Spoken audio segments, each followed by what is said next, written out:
हे कृष्णा। पिछले अध्याय में चर्चा कर रहे थे भगवान के सुंदर कथा के। आज और छोटे छोटे कथा भगवान के चर्चा करते हैं।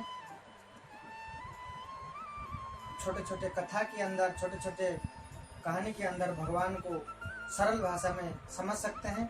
तो उसी तरीक़े से बहुत एक सुंदर कथा पे चर्चा करते हैं।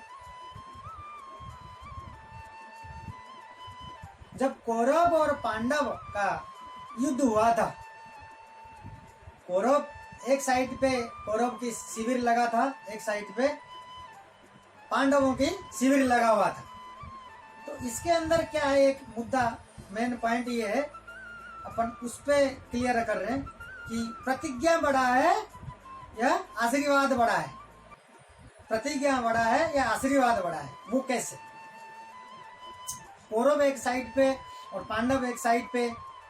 तो एक बार दुर्योधन बोलता है भीष्म पितामह को कि इतना दिन हो गया युद्ध करते हुए कि हमारी तरफ से इतने सैनिक और इतने लोग मर चुके हैं, पांडव के एक व्यक्ति भी नुकसान नहीं हुआ, एक व्यक्ति भी नहीं मरा। भीष्म पितामह को बोलते हैं कि आप कौरव की साइड पे हो, आप सिर्फ कौरव की साइड पे दिखते हो, लेकिन मुझे तो लगता है कि आप पांडव की रक्षा कर रहे हैं। कारण क्योंकि इनका तो एक व्यक्ति नहीं मरा, हमारी इतने सेना संबंध इतने नुकसान हो चुका, इतने मर चुके कुछ दिन युद्धों की बात। तो जब दुर्योधन ये बोलते हैं भीष्म पितामह को, भीष्म पितामह क्या करते हैं, उनको बोलते हुए प्रतिज्ञा लेते हैं कि कल की तारीख पे पांडवों के एक का मृत्यु होएगा। प्रतिज्ञा ले लिए, भीष्म पितामह प्रतिज्ञा लेते हैं। प्रतिज्ञा लेने का मतलब वो तय, वो करके दिखाएंगे। तो ये बात पहुंचती है कहाँ? भगवान के पास, कृष्ण भगवान के पास पहुंचती है बात उनके पास। तो भगवान तो बड़ा माया है उनकी, भगवान सोचते हैं कि अब कैसे रखा जाए। भीष्म पितामह ने सोच लिया प्रतिज्ञा, मतलब उनको तो कोई टाल ही नहीं सकता, अब क्या होगा। तो वो रास्ता निकालते हैं भगवान, बड़ी सुंदर। तो रात्र काल में वो द्रौपदी को लेते हुए कौरव के शिविर में आते हैं। द्रौपदी को समझाते हैं कि भीष्म पितामह रात्र टाइम में जब जाएंगे कुछ बोलना ही नहीं है, जा करके उनके पांव छूना है, पांव छू करके भी कुछ नहीं बोलना। ये भगवान समझाते हैं। तो रात्र काल है, भीष्म पितामह लेटे हुए हैं और लेटते हुए आंखें बंद करके आंखों के ऊपर हाथ यूं रखा, हाथ के ऊपर यूं रख के सो रहे, लेटे हुए हैं। उसी टाइम द्रौपदी जी शिविर में एंटर होते हैं।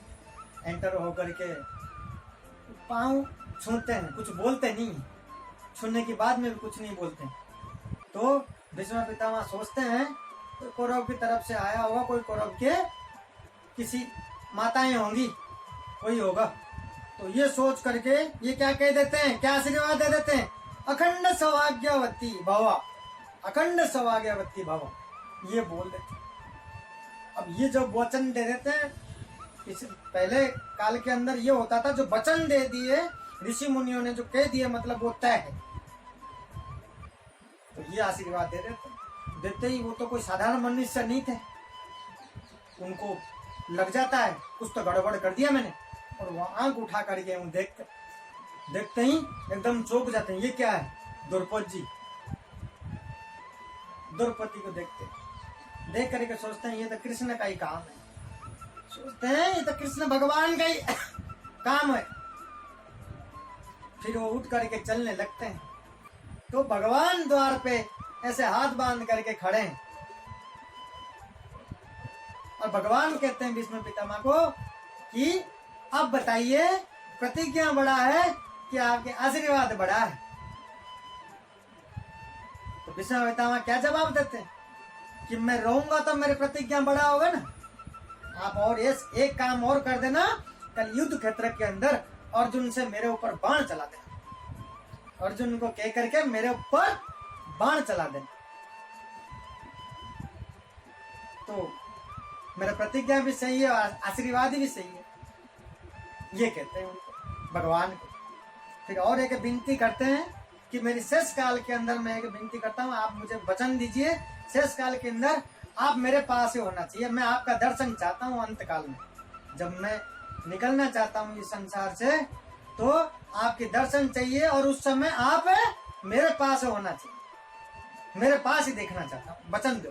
तो भगवान कहते हैं कि जरूर मैं वचन देता हूँ, मैं आपके पास ही मिलूंगा। तो इससे क्या है, जीवन के अंदर इस तरीके से भीष्म पितामह और भगवान के बीच का रहता है वार्तालाप, और कौरव और पांडवों के युद्ध क्षेत्र के अंदर ये बातें थी। ये सत्य है, लिखा हुआ है जो मैं बता रहा हूँ, महाभारत के अंदर है। इससे ये सीखते हैं हम कि भगवान हमारे जीवन के अंदर धन दौलत सब कुछ देते हैं, सब कुछ मिलता है हमारे को। एक ही है भगवान कृष्ण, जिनके संसार है, जिन्होंने हमें भेजा, उनके दर्शन नहीं मिलती। हमको यही मांगना चाहिए कि अंत काल में कि भगवान आपके दर्शन मिल जाए, आप दर्शन देते हैं हमें, उनके नाम पुकारो तो उनके दर्शन मिल जाए, जो हमें लेने के लिए आपके लोग आए। यमदूत नहीं आना चाहिए, भगवान के पार्षद आकर के लेना चाहिए उन अपने को। अंत काल में हमेशा भगवान के दर्शन मिलना चाहिए, ये हमेशा जिंदगी में आपको मांगना चाहिए। इसी तरीके से भक्ति होनी चाहिए अपने को, और ये हमेशा जीवन में हमारी भगवान के प्रति ऐसे रहनी चाहिए। बहुत सुंदर कथा था। और एक बात है कि जब हम कुछ गलत करते हैं और गलत आकर के गुस्सा में क्रोध करके कुछ कर लेते हैं, वो पलट करके अपने ऊपर आता। वो कैसे? एक उदाहरण कि ऑफिस के अंदर बॉस और बॉस की पत्नी झगड़ा होती है। जब वो घर से ऑफिस तक आते हैं, झगड़ा होती है दोनों के आपस में, वो गुस्से में ऑफिस में आते हैं। मान लो आकर के जो भी सामना आता है उनके एम्प्लॉय, उसके ऊपर बिना मतलब के चिल्लाते हैं, चीखते एकदम बुरी तरह उनको बोलते हैं सबके सामने, उनके बेइज्जत हो जाती है, बेइज्जत करते हैं इनको बिल्कुल।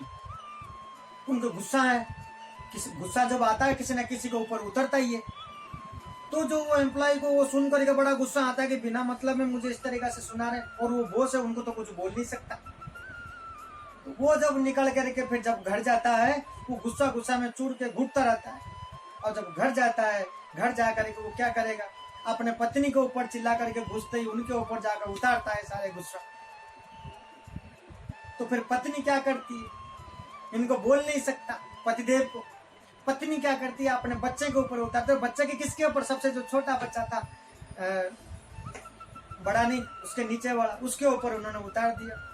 उसको चिल्लाया, चिक्खा, उसको डांटा। वो बेचारा गुस्सा में क्या किया, गुस्सा में घर से निकल करके बाहर निकल गया गुस्सा में। और जब बाहर निकल के सड़क पे गया तो उसको सामने एक कुत्ता देखा। वो कुत्ता को मारा, एकदम लात उसको मारा, उसको गुस्सा में उसको भी मारा।